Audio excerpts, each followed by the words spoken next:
Good morning and welcome back to Reaper Pro Tips. After a long absence, we are returning to the air for 3 days, after which I'll disappear again, but only for a couple days. Good morning, everybody. This is me, your host, Anne. We are joined by Quindy, the disembodied hands queen of our broadcast, along with disembodied beard John in the guise of Reaper miniatures. And my dog is, wait for it. You gonna come up and say hi to the folks? Are you gonna come up and say hi to the folks? What? You're just standing there. Kiki is like, she's flirting. You can see her ears. Hi, Keeks. You gonna come up and say hi to the folks or no? Up and say hi to the folks. No? Not today? No hi to the folks? Okay, Bubs. All right. Well, Beelzebubba says that today she is not feeling like it today. She's not feeling like it. No, not yet. Maybe later when she thinks it's time. Unless you want to get up. Nope. Okay, good girl. You got Kiki ears. That's all you got. Just the ears. And I'm totally flanneling today because I forgot and left my window cracked open. It's been in the 40s at night, so this room is cold. Twisted Oma, yes, but my conviction that she is absolutely David's dog was absolutely borne out as she ran right past me, and totally collapsed on him. Like when we opened the door, like she's like, "Oh, it's mom," and poof, daddy. And only after she had totally like fawned all over David for like minutes did she finally go, "Oh, mom." It's you. Hi. She's totally David's dog. It's not even funny. It's just totally that. So yes, that was amusing. That was very amusing. Our dog sitter, that said, CJ did an amazing job. The house looked great, and Kiki was intact, and we got 2 pictures and updates a day. So it was really worth it. So yeah, I would say that using rover.com to find a dog sitter was a success. Yeah, he was really good. In fact, we've already booked him for next summer because he's like a 5-star like dog sitter. So he has a lot of clients who are repeats. So yeah, so we have to book far in advance. So we booked him for summer so that we could meet up with David's parents and go to the Shakespeare Festival in Oregon. So that's my next trip, other than the dog show coming up this weekend, is to see my parents sometime in February, probably.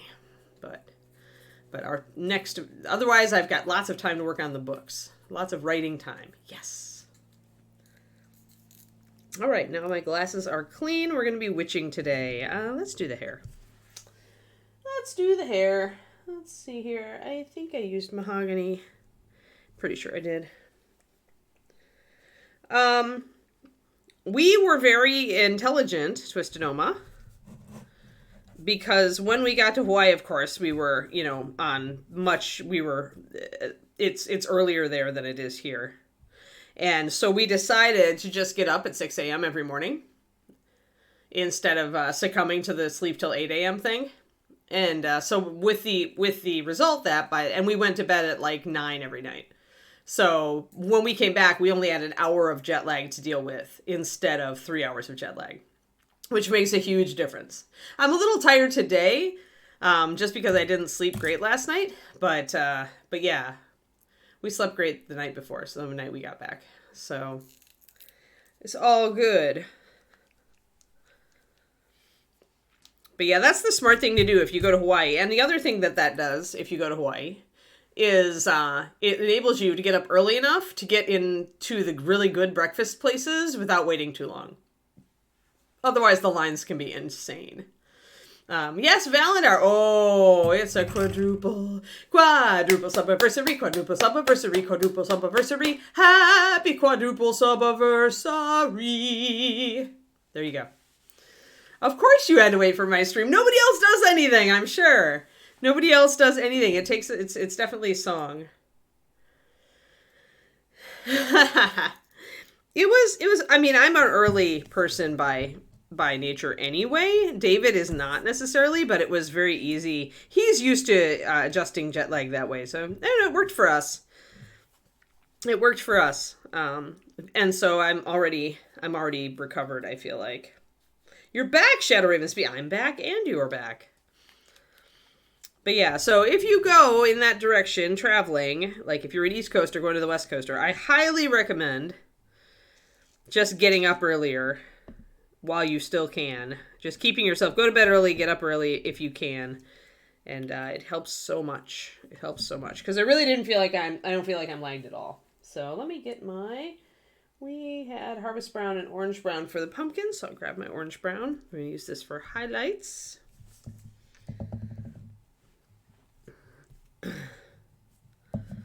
So yeah.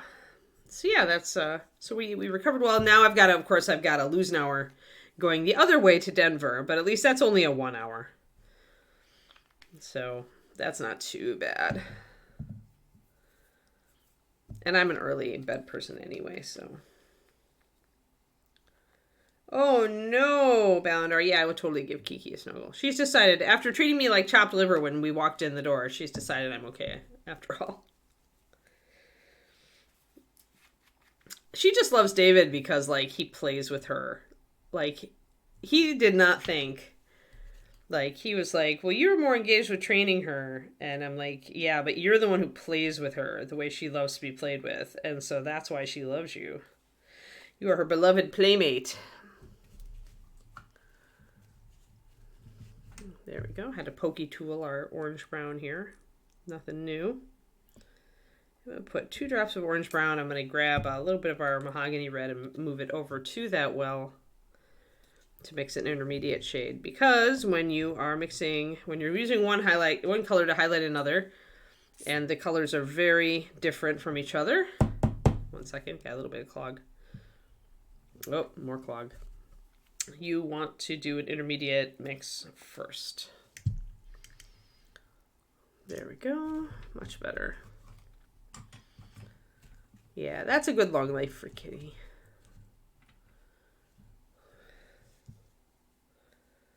Yeah. It's sad when they pass after so long.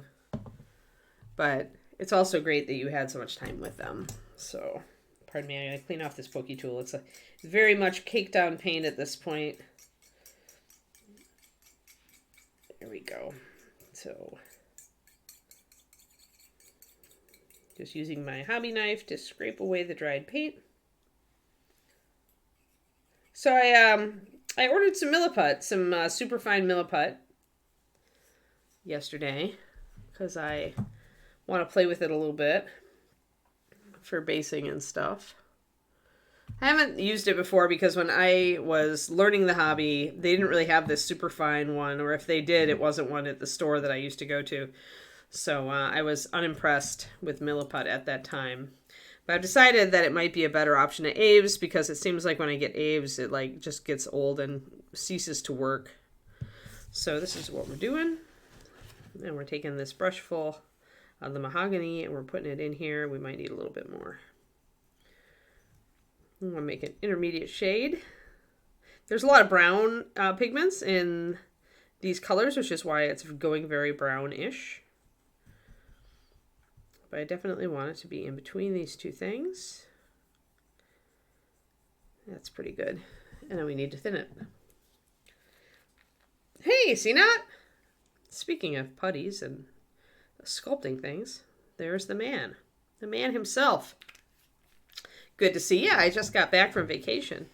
So I'm here for 3 days and then I have to leave on I don't even call the dog trip a vacation. It's more a business trip because I'm handing off my nonprofit board responsibilities. I consider it a business trip.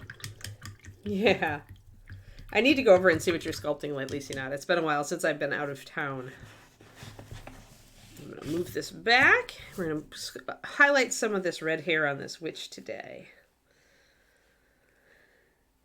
Yeah, it wasn't at my local hobby shop, Valendar. I don't think they didn't have much more than just the really grainy stuff. I remember, because if it had been cool, I would have tried it,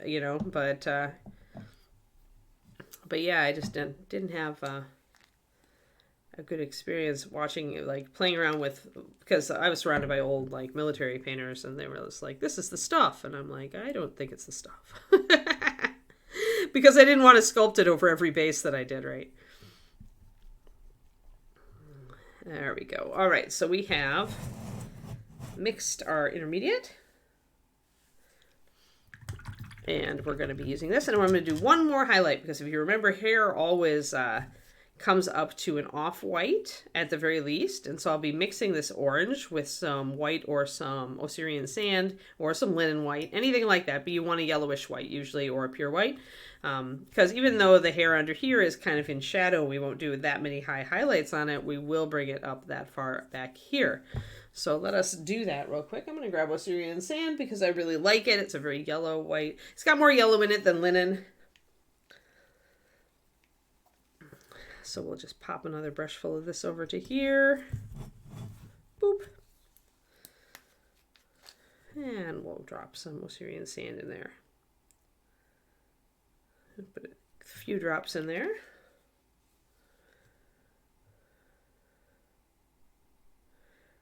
Did you shake it really, really well? That's weird that it did that in Aura, unless it wasn't really shaken up. It does. The primer needs to be shaken like a beast because it is so fine. The grain of the resins is so very fine that it will stick to glass. But that means that when it settles out, it settles out. And sometimes I even have to stick a brush in it and stir it up. So if you hadn't used it for a while, then I would suspect that you just didn't get everything in solution. Otherwise, I've not had that. You have a vortex mixer. Well, if it seemed like it was in solution, then I do not know. It should not do that. I haven't tried it on a clear plastic model. I certainly could, but it's not normal. Do I have some here with me? I think I have mine in the other room.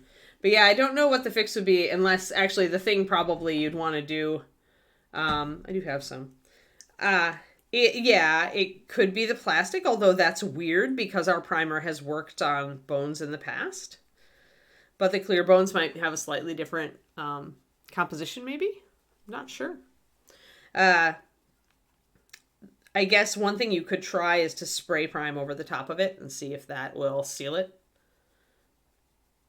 Now that you've covered the plastic, it won't hurt the plastic. As long as you've totally covered the plastic.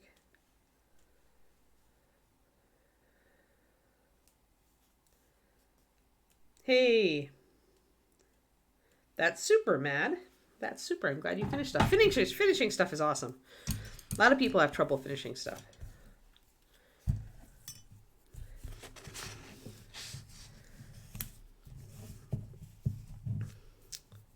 So I worked on the painting book outline on the plane. I have a complete outline, more or less, and we'll see how that develops. Expect this sucker not to be done for 2 years. This is why I never committed to doing this project before, is that I knew it would take so dang long. I'm going to thin down, add a little bit more of my first color, my auburn color, which is mahogany brown. Just so I have it for touch-ups, then we're going to get in focus.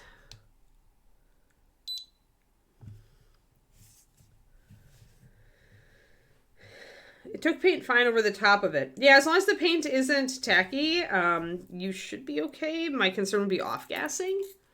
If there's a smell in Aura. But yeah, have you tested that primer? Have you taken that primer since then and tested it on metal or styrene or something that is non-reactive to see if the primer is okay? But I mean, usually it is the PVC reacting to something in the primer. It's just weird because our Bones primer typically is okay. I know the black is okay.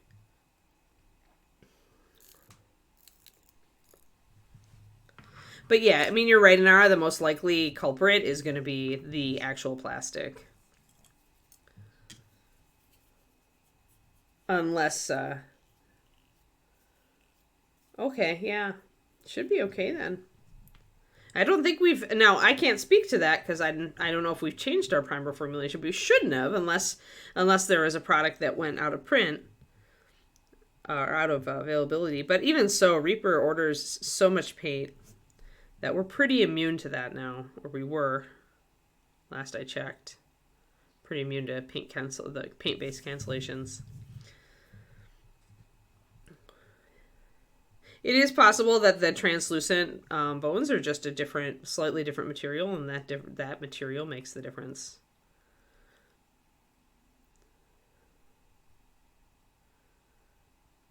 In which case, because paint does stick pretty well to bones, honestly, the fix is probably, if you have more translucent models, the fix is just to wash them like I do and put on a thick coat of whatever primer color you want, just using regular paint. It'll be fine.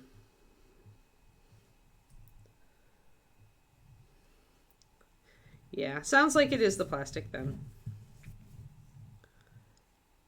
I haven't had that kind of reaction with bones in a long time, but then again, I stopped trying to prime bones pretty much instantly when I did have that problem. I'm sure there are still other primers that will work, but I don't know. I mean, yeah, this is completely, because I don't prime bones, this is completely outside of my, like, I can hazard a guess, but...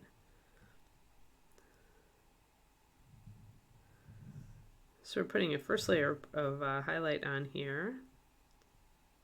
I'm ignoring any strands. I just want to get a higher highlight. You can see that warmer highlight coming up kind of in a crescent shape here.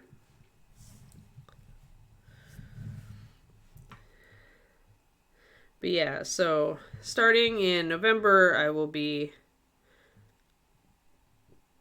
working on...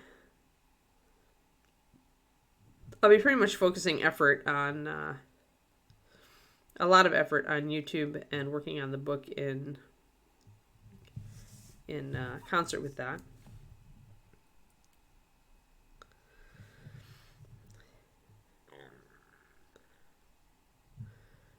So essentially, we'll start doing more than one fundamentals video.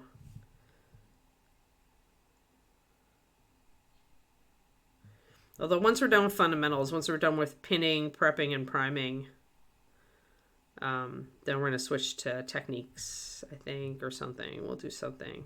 I have a lot of stuff. I'll have to look at, there may be more fundamentals than I think, but eek! When I outlined it all, I think there was more that I saw that would be, like, useful in the fundamentals section. Throwing paint on the floor like I do. And thus getting dog hair on my paint bench like you do. Paint wears off on prime bones with repeated handling. Yeah, so maybe, well, if you don't prime, you could just seal to solve that problem. Because you can use a spray sealer.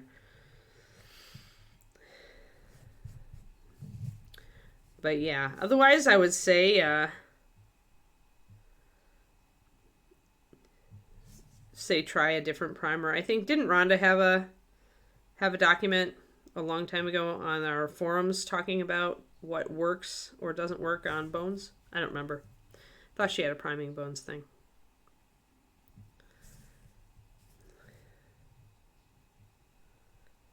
Oh, who else? Oh.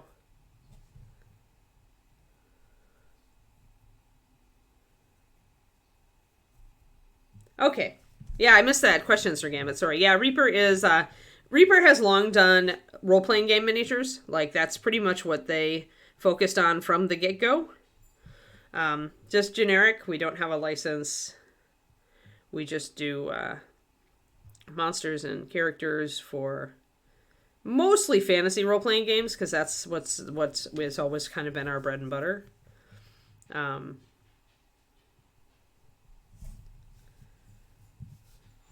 All right, I think we're good with that first level of highlight. I've got just a little bit, you can see just a little bit.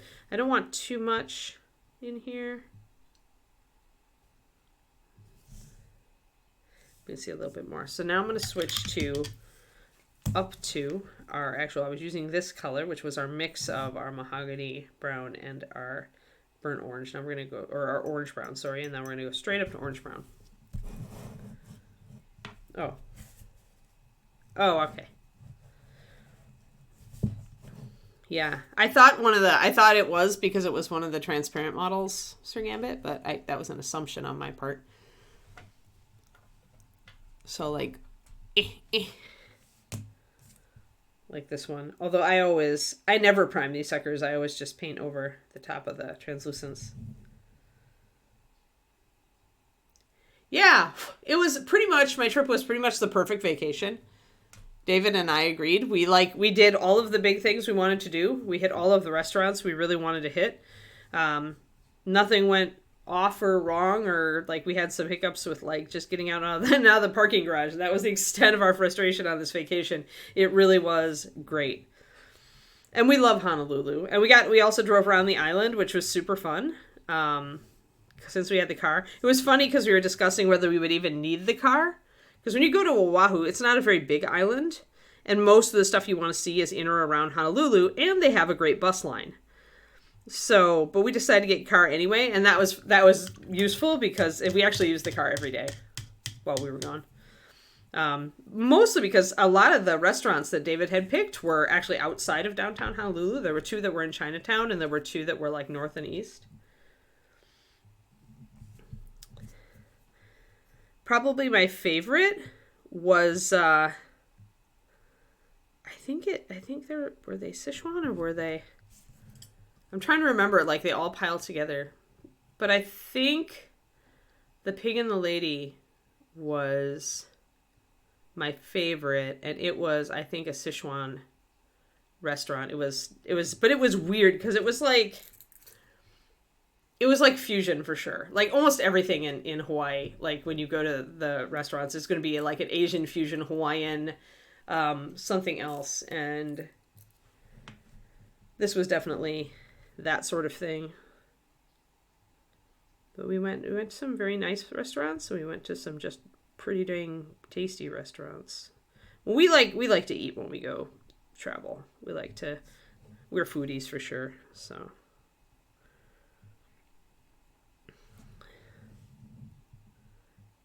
At the Sichuan place that we had an amazing pork collar, which is not something I'd eaten before, but it's like the meat around the neck, and it was just the freaking sauce, and it was amazing. It was it's like a sweet ginger soy sauce. It was to die for, and also like smashed parsnips, which were pretty much like parsnips that were cut in half and like mashed and then put under like the broiler in lots of tasty, like, half fried essentially under the broiler. It was amazing.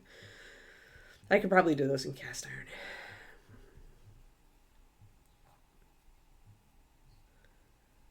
Yeah. Yeah, we didn't go to Turtle Bay. David hates Turtle. David does not golf. And the last time his family went to Oahu, his parents brought him, they spent 3 days at Turtle Bay, and that was very much too much time for them because they're not golfers and there isn't a whole lot up there. So David was like, no, we're just going to drive to the North Shore for like half a day. And I was like, cool. So we did that. Oh, and I got he bought me since this was our delayed honeymoon, he bought me an anniversary / delayed honeymoon present, which is a new necklace, which is super cool. And I should get it out for you guys because actually has green gold on it. So for anybody who ever doubted that green gold was actually real, it's not as popular as yellow gold, and it's rarer. But I'm so happy that I have an example of it now because now I can paint something like it. Oh yeah. Yeah, it's a long trip for you, Dogfather, for sure. Whereas the only thing I'm closer to out here, because I've spent my entire life either being able to go through Chicago or through Dallas, practically. And because I didn't travel when I was out east. And the only thing I'm closer to is Hawaii. So it's like, yay, Hawaii! It's only 6 hours. It's only 3 time zones. Yeah, I'll run and get it in a second. Yeah, East Coast would definitely push you like way, like that's like 6 time zones. It's insane. All right, so let's get this. Now that I'm using the orange, I'm going to aim for the middle of my previous highlights. I'm still not going to do strands though, guys. Like, I'm going to do the hair locks, but I'm not going to do the strands yet. I save, on a 28 millimeter, I won't try to do little strand suggestions, like I won't break up this area, for example, until the very end, when I'm working with that off-white. So I'm just trying to put a little touch of this orange kind of in the middle of my previous sections.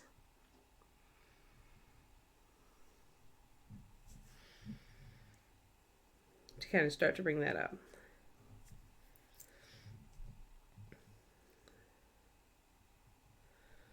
Okay, I'll go get it after we do our last highlight here. It's a really pretty necklace. I don't wear earrings, so necklaces are my jam. And now I have 3 necklaces from Hawaii. This is my third one. It's very different from the other ones. But yeah, I'll go and grab it in a second. All right. Gonna grab this. But yeah, we had all of our... we kind of free-formed it as far as what we were doing each day, but we had all of our restaurants booked like weeks beforehand. Love food.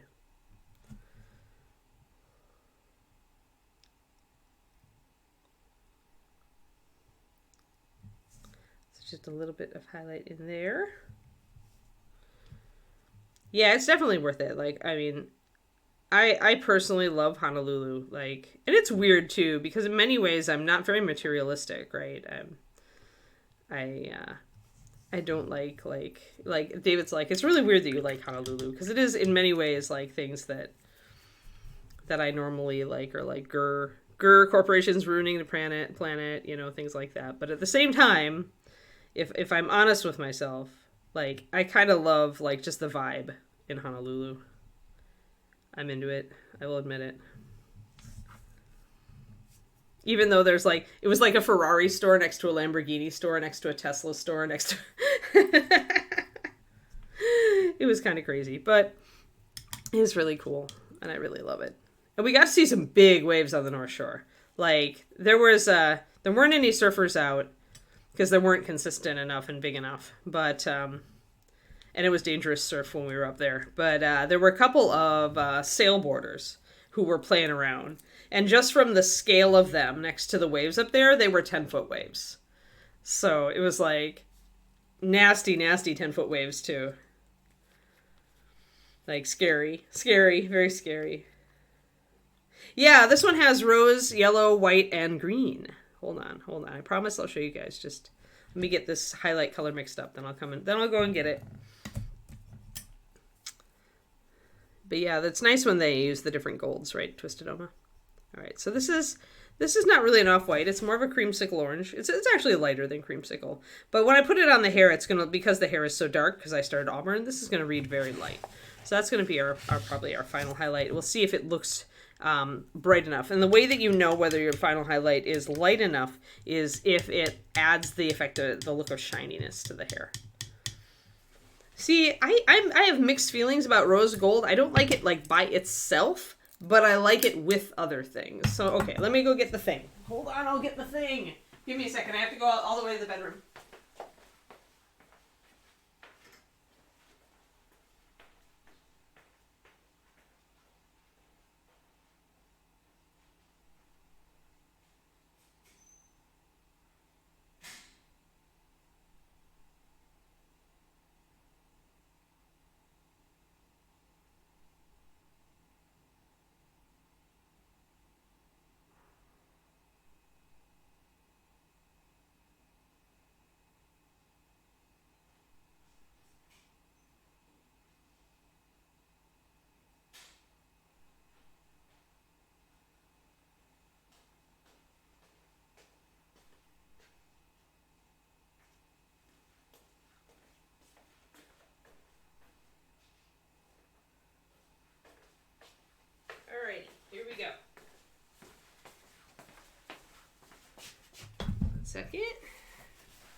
Yeah, the rose gold and the ruby. Yeah, yeah. Especially with the ruby there, right? And that probably gives it, because you've got red right next to it, that would play down any pink tone as well.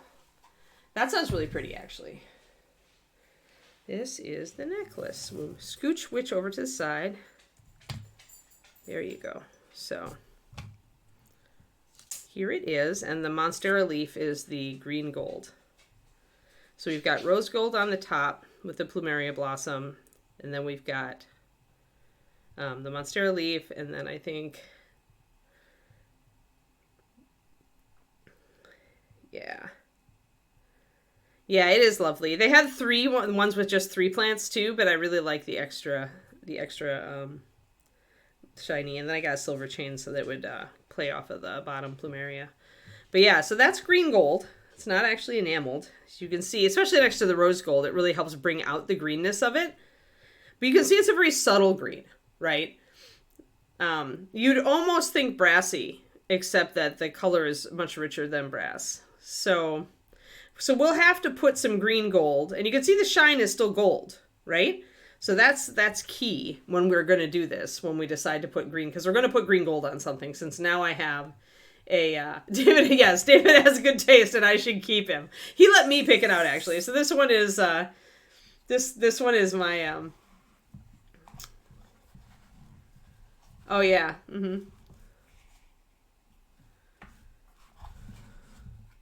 This one was me, but he also liked it. We agreed.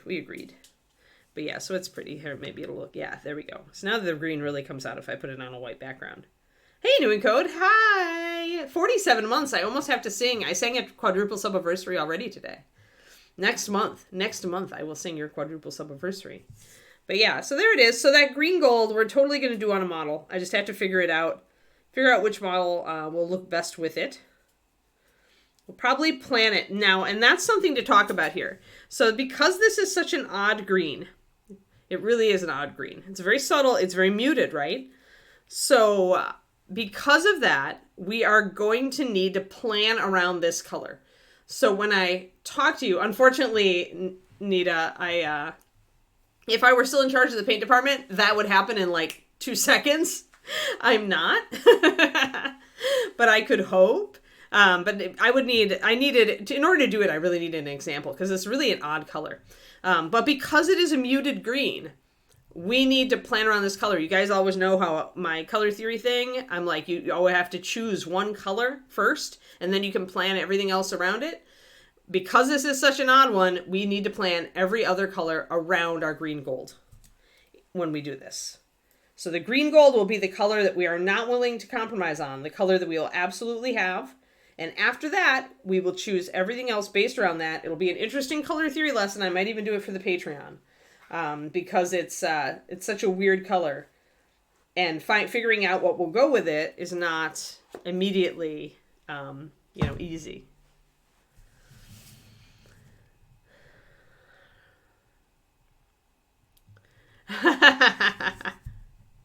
Yeah, you need to start with one color and then work around it. Say, this is the color I absolutely want on the model. Even if you're the most indecisive person in the world, I don't care if you have to put all your paint in a grab bag and grab a color out. I don't care.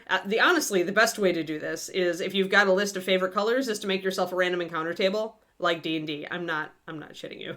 Just do it. Just like pick your 20 happiest colors that you love the most, put them all on a random encounter table, and then just roll a dice when you need to make a decision, if you are incapable. Like, seriously. And it is perfectly fair to, should you do that, to roll like 2 D20 and take the best result. Because as you do this, you will discover that, yes, actually you do have an opinion, even though you were reluctant to commit to it. Yeah, I've done it before. I'm going to do it again. I'm going to do it actually for the YouTube soon, Imperfect, but I will give you a summary. So essentially, the one color theory is essentially just gets you past that first lump, because most people have trouble choosing their colors, but mostly they get overwhelmed by choosing like what goes with what, and they kind of know what color they want for their main color. So if you can choose your main color, you can utilize all of these tools on the back of your color wheel to figure out what goes with it. So that's why I say, if you can just choose one, you can easily figure out a color scheme. So that's kind of where we're going in here, because we're doing like, I don't usually use split complementary because I don't enjoy those color schemes, but the triads and the tetrads I absolutely have used. But essentially, okay, randomly pick a color. There. Oh, that's a neutral. I can't pick that color. I need an actual color, actual color, actual color, actual color. How about this? All right, this color. I randomly reached into my drawer and I got this color. So looking at this, it's a green, although it actually most is closest to these colors which are based off of yellow, which is, wait a minute, this is a bad print. Wait. There, that's better. Whew. Wow, that is a bad color wheel. Scale 75, you should not have done that. All right, so now we have a real color wheel. It's still like the green shade yellows are a little bit weird. But yeah, so we're probably in the yellow, green to yellow. We're in there, right? Okay, so it's very, very close to like one of these, right? If we look at this, we can see that it's a shade. So it's actually adding a little bit of black to yellow-green or gray to yellow-green. That gives us its color, which is fair. That's exactly what we're doing here. And once you have that, you can say, okay, well then one of my colors here is yellow-green. So then let's maybe move, we can look at the triad. So if we aim this big triangle at yellow-green, we see that we could also go to an indigo or a red-orange, right? We could go to both of those if we wanted to. We could do a 3-color combo like this. Now, the thing to remember, though, is that since we were looking at this and not this, since we're obviously not a bright yellow-green, we're a yellow-green with, say, a little bit of a muting color in it. So then when you look at these other guys, you also want to look at the muting colors. So more of a grayed out blue-violet, or, you know, more of a pale blue-violet. Or, for example, you could probably get away with icy violet here. And if you went with a red-orange, you might be able to get away with maybe even the mahogany brown that we just used. Or better yet, would that work? It actually would. You could use these colors. Now, I would toss a neutral in there, and I would definitely, this is a very, very vibrant color. I would actually add some black to this to take it down. So if you figure out like that kind of thing, you can go from there. But the key there is that if you are using a muted color, if you pick a muted color to begin, you got to mute your other colors at least a little bit. Even if you picked a bright blue violet and a bright red orange, you would need to add some black or white or black or whatever. You would need to do something to mute these colors to make it work with this. More or less imperfect, you can use a bright color. So if we did it, say we did a darker, where's my darker indigo? So probably better would be, say, night sky indigo with leaf bud. These are great colors. They work together. You can see that they actually are pretty harmonious.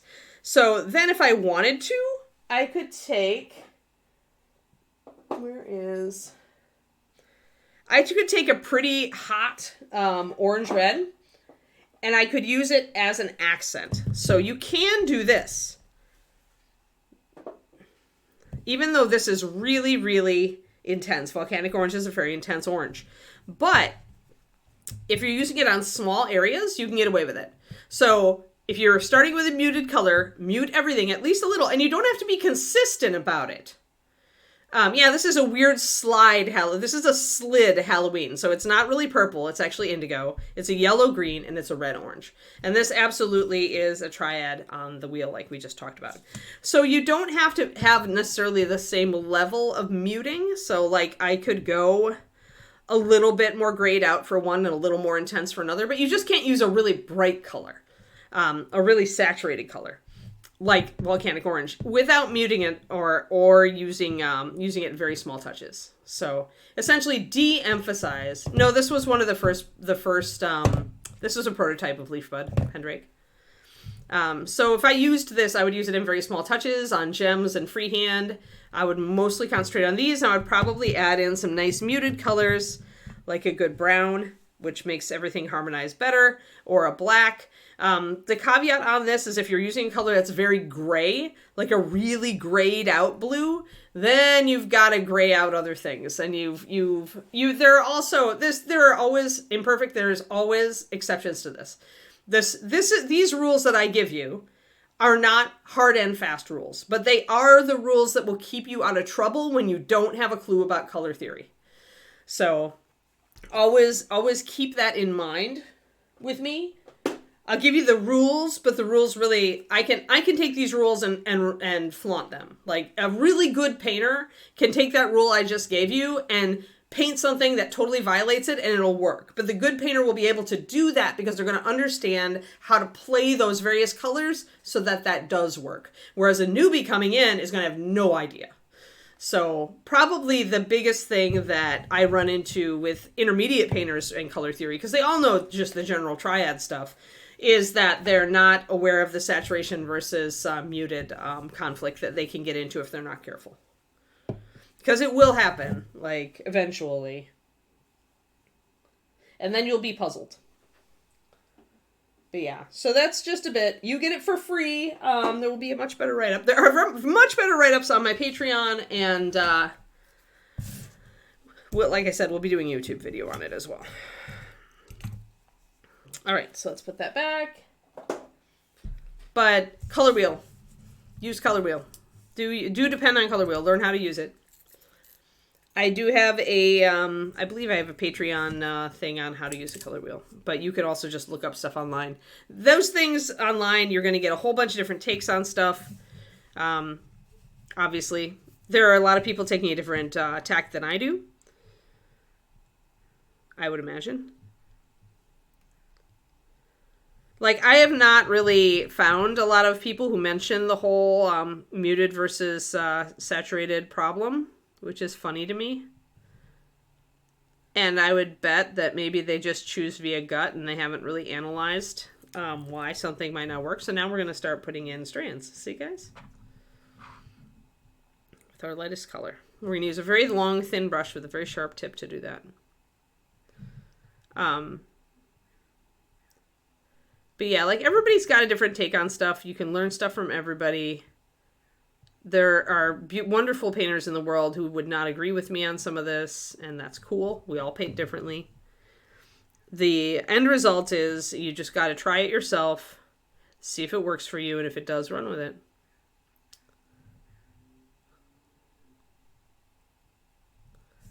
So we've got some shine coming in.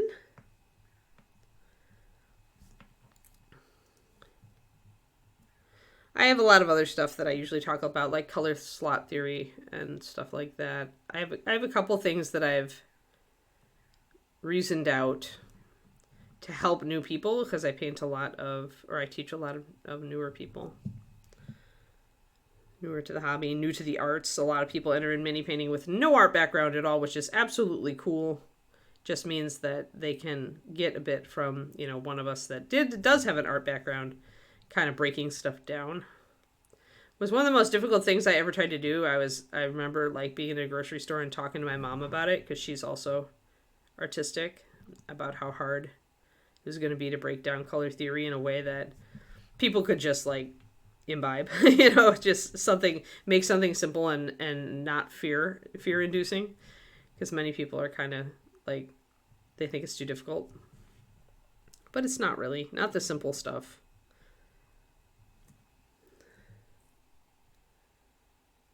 Yep, thin your paint, Delta. Even if you have to put more than one coat on, even if you have to put 3 coats on, a thinner paint is going to... If you're getting brush marks, you really need thin. Try a 3-to-1. Actually depends. If you're using Master Series, then you can try a 3-to-1. If you're using some other paint, a lot of those other paints are very thick. You're going to need to thin them more to get them to the consistency you need.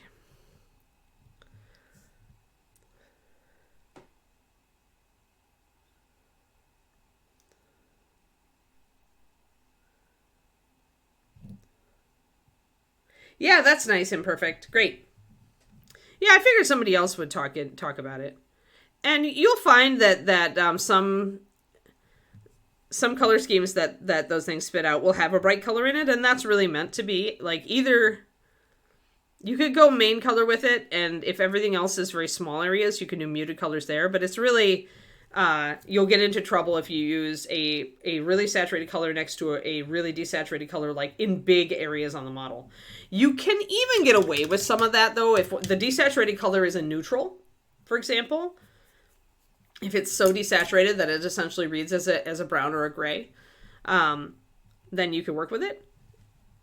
And you can also work with it if you have a huge thing between them. So sometimes you may be able to get away with it if you have a lot of, like, a big band of black or other, like, dark brown or cream or some other neutral that's going to kind of push those colors away. Sometimes you can play with that.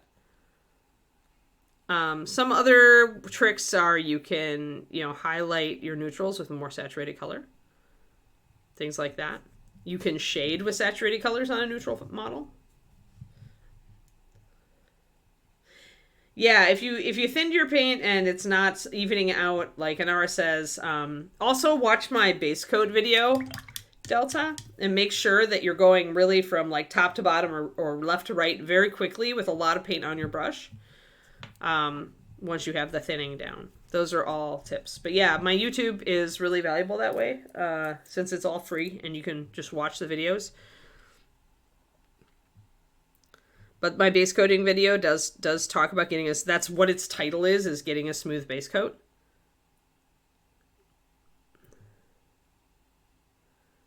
And Quindy spammed my my YouTube earlier in the spam-o chat.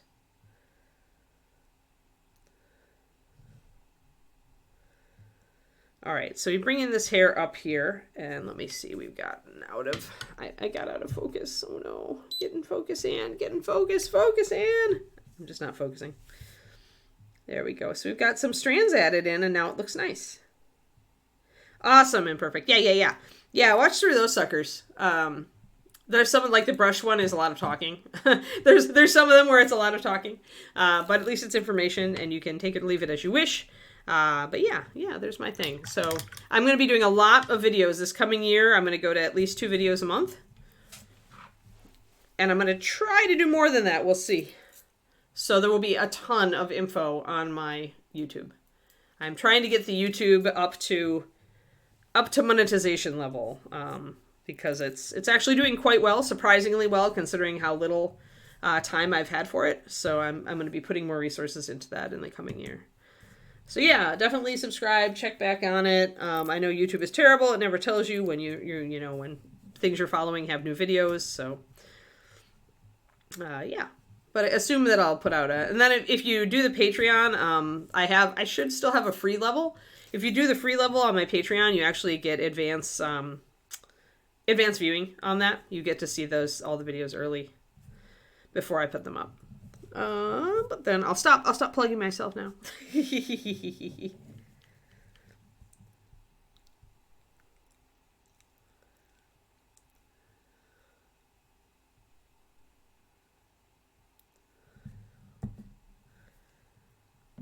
Oh dear.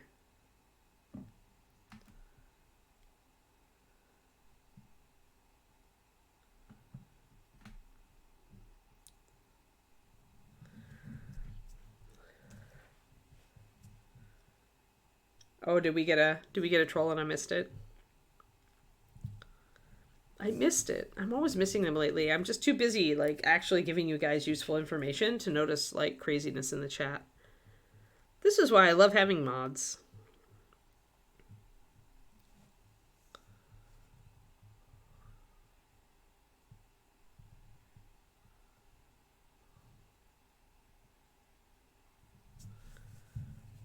Speaking of, like, one thing I did do, I want to show you guys this because this is so cool. And it's religious but not religious. We went to a Buddhist temple when we were in Oahu. And it was such a cool building, I have to show it to you guys. So purely for the architecture. 1 second. There we go. Gonna get it. There we are. And it's an amazing... Oh, my phone is gook on it. It's an amazing, like, backdrop. Look at that. Like you've got those beautiful, that's David, by the way. You've got the amazing Hawaiian mountains like going up behind it. And look at that architecture. Isn't that so cool? And the green and red. This is how you can do green and red without Christmas, guys. Okay. Like, notice the greens are desaturated and they're darker, except when they're lighter, they're paler and they're not super vibrant, right? And then the red is punchy, but it's a little bit of a dark red, right? A little bit of a darker red. So that's how you can do red and green without Christmas, is you gotta change up your red and green to not be the hypersaturated red and green, and then you can do it. Isn't it beautiful? Like, this is Byodo-in Temple, and it is there's another Byodo-in Temple in Japan, and this is essentially a replica of it, and it was constructed to commemorate the arrival of the first Japanese people to Hawaii. Yes, yep, yeah, Pendrake. I'm sure because right, it's gorgeous, and they've got a giant bell, which has great corrosion.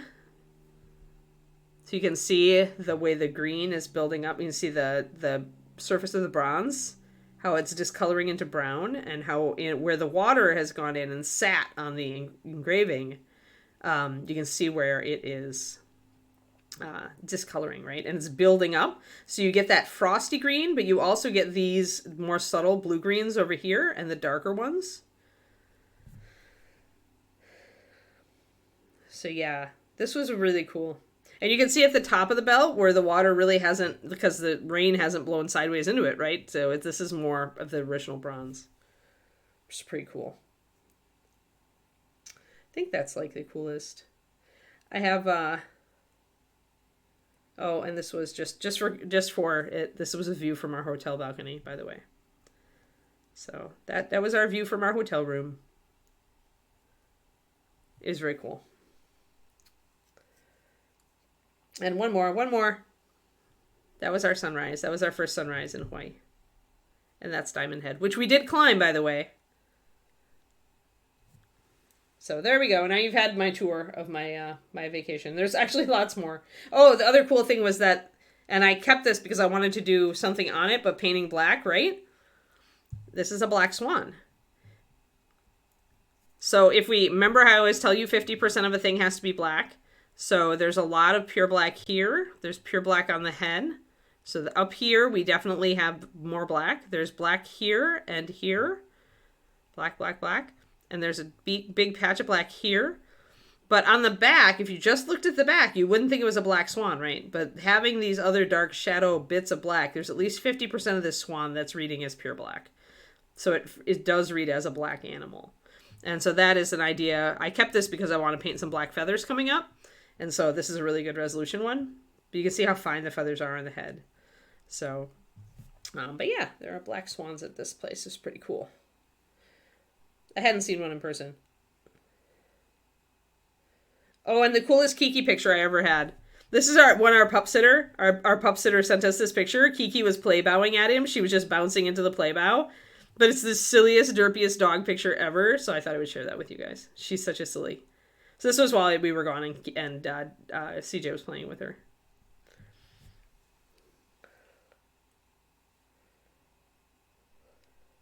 Yeah, I did much better. I did much better climbing Diamond Head this time.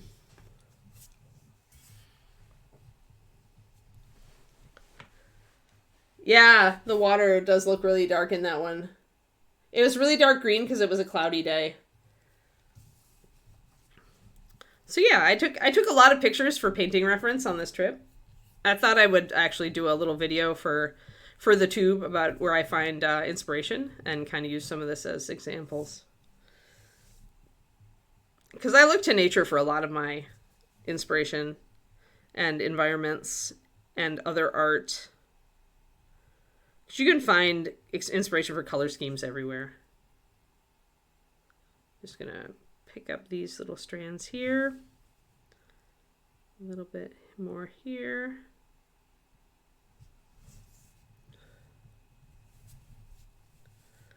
Yeah, I did much better, even though it was hotter. Because originally when I went to Oahu, I went in late January, early February, and it's the cooler, rainy season. So it was probably 10 degrees hotter when I climbed it this time. But yeah, I'm definitely in better shape now. David still outpaced me. Like, that's going to happen.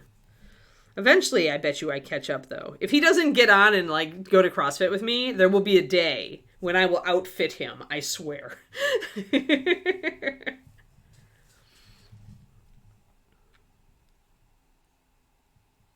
That's probably what's going to ring the warning bell in his mind that he needs to start getting fit. Is when I can outfit him. All right, let's see here. So I don't want to do that too much. I want to bring in a little bit more orange. I got a little wide with my white highlights there. I need to tamp them down a little bit. But yeah, the CrossFit definitely has helped. Where the CrossFit has really helped is actually in balance. Lifting weights has a direct correlation with improving your balance as you get older, because you're essentially, it's something about reaffirming the synapse bonds, the bonds between synapses, so that you can react quicker. I don't remember exactly the science, but I've definitely noticed it. Like, I was having, when I first started CrossFit, I was having balance issues.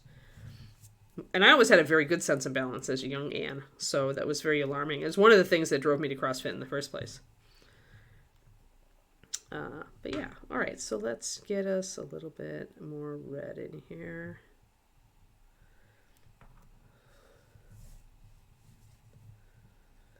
Yeah, probably 2, Delta, you're right.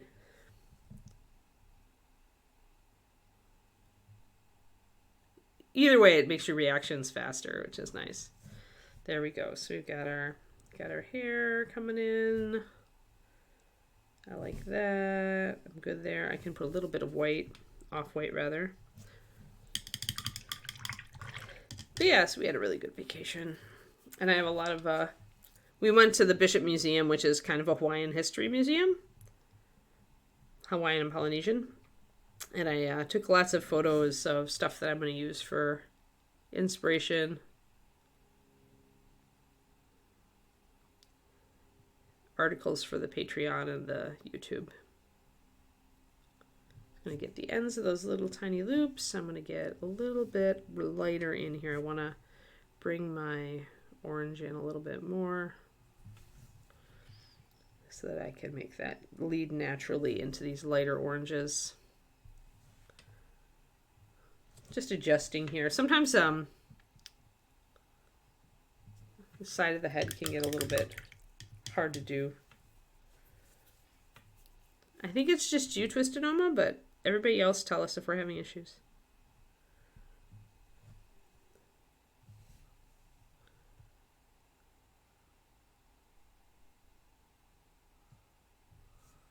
There we go.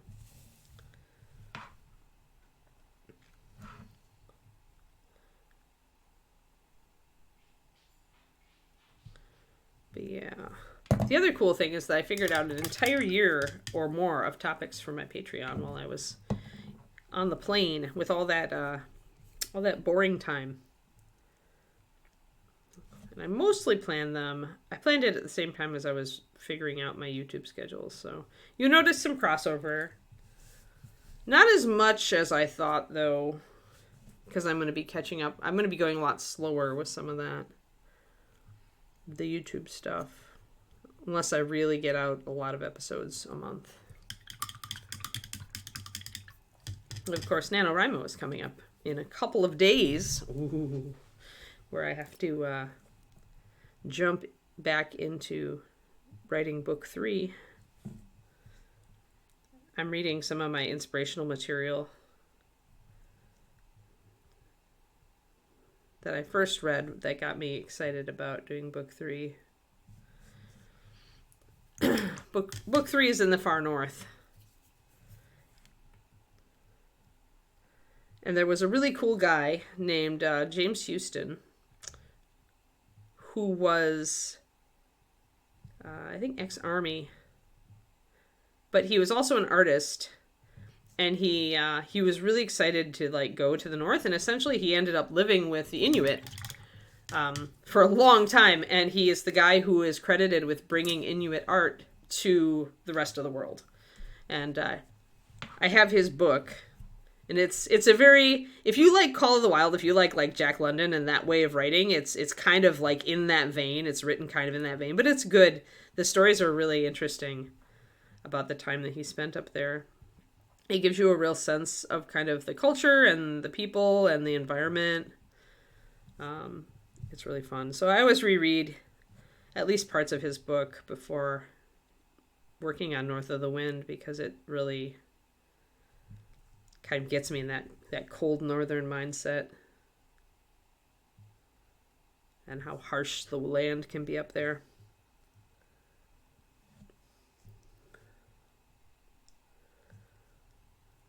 But if you like that sort of thing, I would look up his book, Confessions of an Igloo Dweller. I think I got it used on Amazon.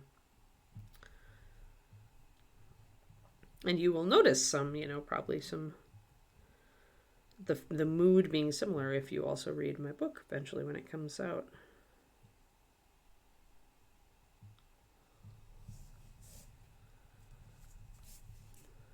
Alrighty, I think we're good. We have highlights on the hair. Sweet. Okay, and now I can use this orange brown, and I can also do the highlights on the brown leather here. I just need to mix up my russet brown.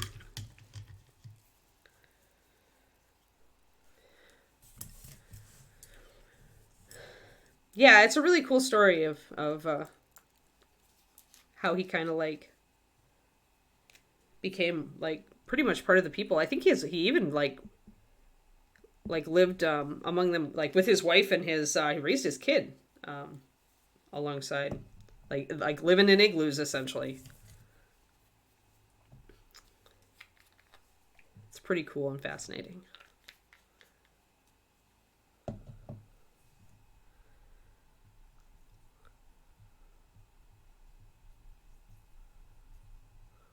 Can you imagine being a little kid and like living in an igloo, like growing up then, and then being like coming to Western culture like when you were in your teens?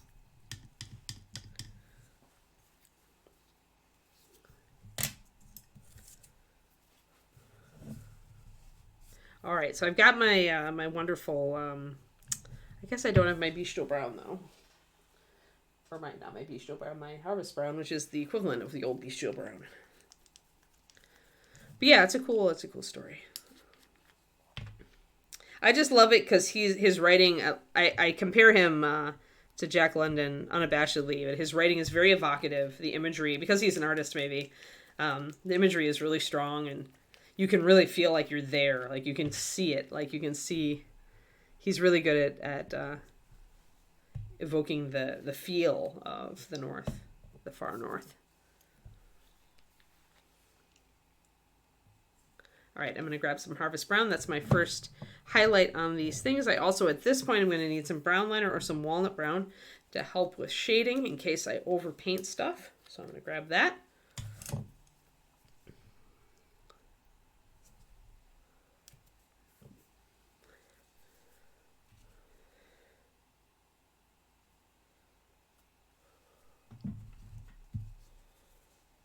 Oh, I wanted to share also for fans of my books. I got my first, like, not in a promotion, my first day where I sold 4 books while I was on vacation,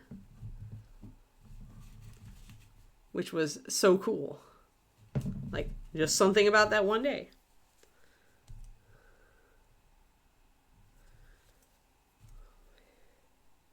My walnut is very globby.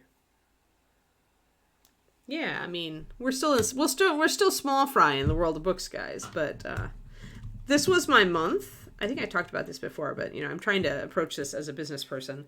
So I had to pick a month where I wasn't doing any promotions, and I hadn't done a release within 30 days, to see kind of what my baseline was. And so this was that month. And essentially, what you're trying to do is to look at the cost of any advertising you're running, passive advertising like Amazon ads in my case, and compare it to your income, and essentially to see if you are profitable. So it happens more times than not that that when you do that, you just find out you're not profitable, which is not a great thing if your conversion is low, and it could be for any number of things. I am happy to say that my conversion is excellent. I am actually making a profit, even after ad costs. So that is great news, because it means that if I can do that, and I can keep writing books, and I can keep building ads, that I should be able to essentially scale up. It means that the other pieces of my my puzzle, my cover, my blurb, my writing itself, the story itself, are all doing well. So I don't have to go and re-examine anything right now. It's working, in other words. All right, so now we've got our browns lined up.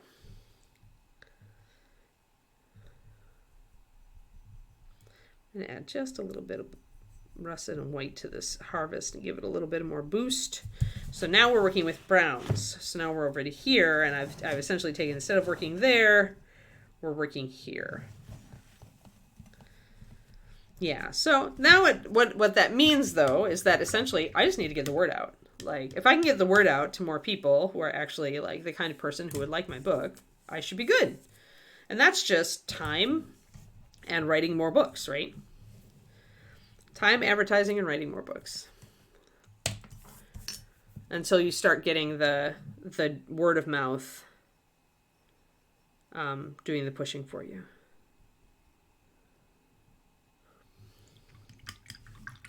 Yeah, so that's happy. There was a point at the beginning of the month where I was a little scared, where I was like, maybe I'm not going to be profitable. What then? Then I need to write something else, right? I still would finish these 2 books, North of the Wind and South of the Stars. But if I had not been profitable, I would then have probably stopped and written something else and only done a Bear Kings book every once in a while when I felt like it. So it's not time. Turgeon looks like they're not here today, but it's not time for them to panic yet. I'm not going to stop writing these books. Hee hee.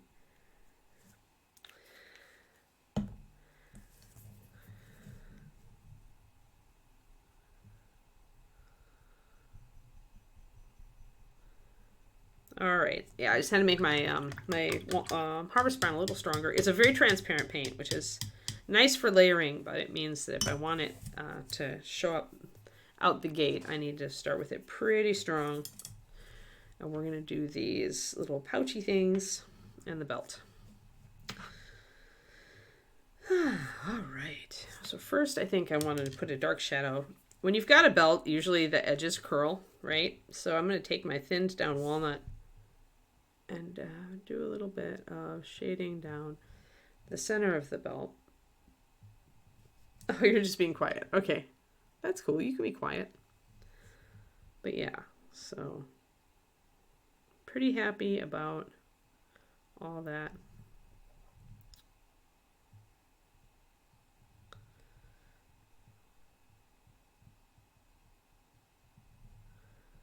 Alrighty. And I think I already went in with the Bistro Brown and highlighted the top here of this pouch, but I'm going to do it again.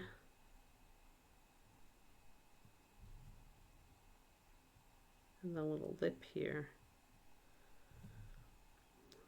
And we'll probably do a little bit of weathering just because it's fun.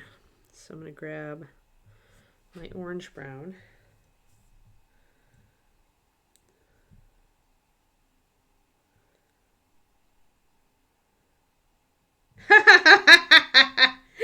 Oh, Reaper. Oh, John. I see Reaper hasn't changed. Okay, John, I'll do that. And you ask Ron. Tell Ron I meant to text him, but I was in Hawaii, so I totally forgot. Because Hawaii. But I need to know if I need to ask Reaper's permission to use Reaper models in my painting book. Since I'm going to start working on that soon, I need to know. I assume that it's going to be just peachy. But I've decided to commit to writing the painting book, and I'm touching base with the appropriate company people to make sure that I'm okay on that.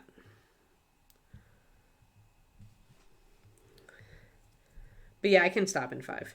I mean, we started on time-ish, so it's not a big deal. We're not losing much time. But yes, you ask Ron that. and I'll stop early. So we're doing little ticks of kind of like just to suggest it's a little worn along the side of these belts. There isn't a whole lot. Like when we did Noli, there isn't a whole lot of texture you can do at 28 and have it look decent. But you can suggest a little bit of wear along leather.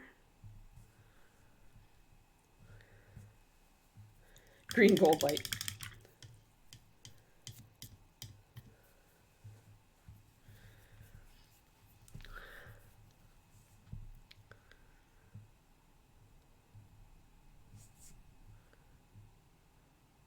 But yeah, so I just need to know if I need to do anything in particular to get Reaper's permission to feature Reaper minis in the book. Since obviously, if I can, then I will use mostly Reaper minis.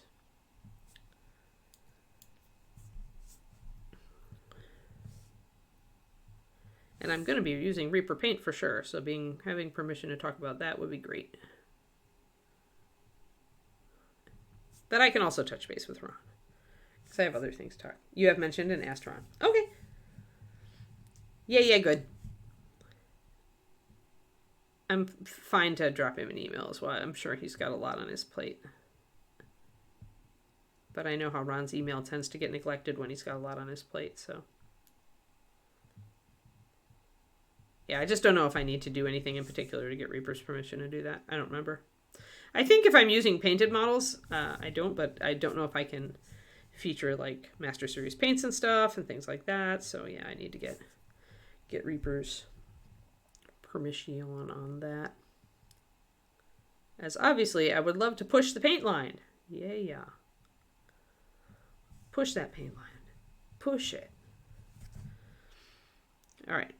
So I'm going to do a real quick edge highlight with my orange, a little bit of my orange brown mixed with a little bit of that highlight off-white color just to bring out those edges. I'm going to keep an eye. I've got 4 minutes. Remember, guys, I'm only here for today, tomorrow, and Wednesday. Thursday, I'm going to be leaving for Denver. But after that, you've got me through the holidays. No problem. I'm going to do a little bit of stippling up here to make the appearance of a rough texture on top of the bag.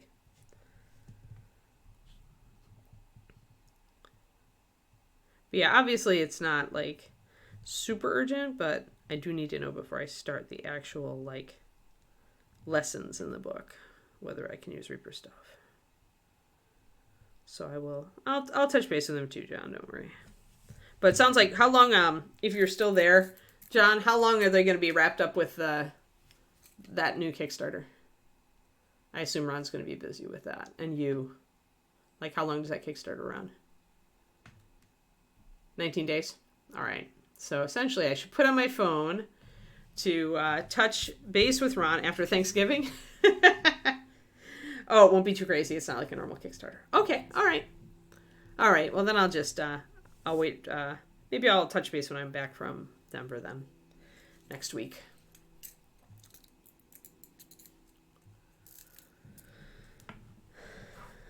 All right, so we've got some lights in here. We can pop a little bit more. The orange is a very warm highlight for the brown, but you can see how it works. It really, it's a very saturated leather. And if it gets too orange, it might have conflicted with our icy violet, but because we have this same orange in the hair and the same orange in the pumpkin, you can see how those warm colors are kind of harmonizing, right? Whereas my cool colors are also just dragging your eye around. So this is a very interesting warm, cool contrast model we're working on as far as color theory goes. We still have to highlight the cape, which we'll probably do tomorrow, and some of this cloth down here. But we're almost done. We're almost done. Doing well. Yeah, mostly it's in November I'm going to start really working on the painting book alongside the YouTube stuff, so.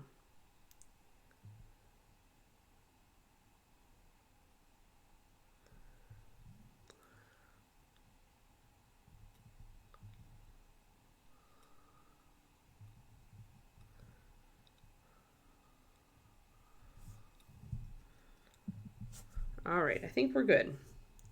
we managed to get all that highlighting in. It looks nice. The leather is resonating nicely.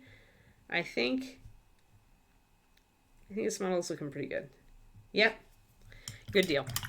So we finished our leather. That's very useful when we finished highlighting our hair.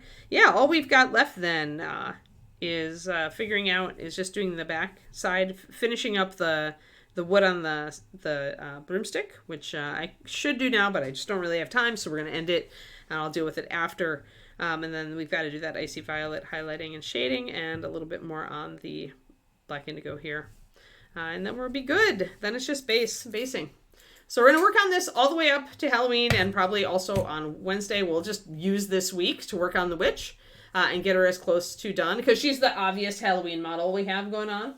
And then we will kind of reconfigure in November, Quindy. We'll reconfigure our lineup and figure out what we're going to do, who we're going to add back in. All right?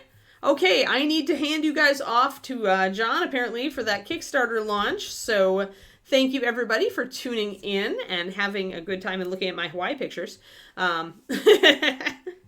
And I will be back tomorrow morning with more witchy goodness. Yes. All right. Have fun, everybody.